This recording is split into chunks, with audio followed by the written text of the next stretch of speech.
हाँ जी मिस्त्री जी की हाल ने ठीक हो सेहतां बीतां। हाँ जी साडे मिस्त्री साहब मोहम्मद साकिब मुस्तफाई रजा साहब पा रहे ने चट ला रहे जे उत्ते कैसा दसिया। हाँ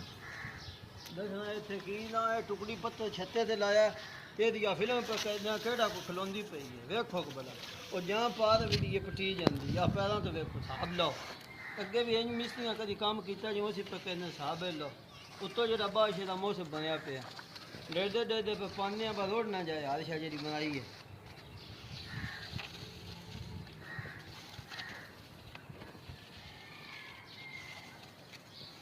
टुकड़ी पत्थर का लाया छत्ते ते जेड़ी आ बजरी पाई दी है ना ते ओ धुप पौंदी है ते पाट जांदी ते एड़ा मोह पानी थल्ले जांदा टुकड़ी पत्थर तां लाया जेड़ी बजरी मकसद है पाटन नहीं लगी इंजा ही है। आ इको बारी काम पक्का पीड़ा हो गया ना मिट्टियां लिमो ना बोए वाली मिट्टियां बनाओ ते ये बजरियां साडे पाओ ते मिस्त्री पाट मोहम्मद जांदियां आतिफ साहब काम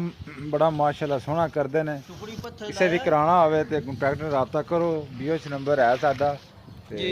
है नंबर बिल्कुल फेसबुक ते यूट्यूब ते जनाब जी जान हाँ। उत्थे वीडियो देखन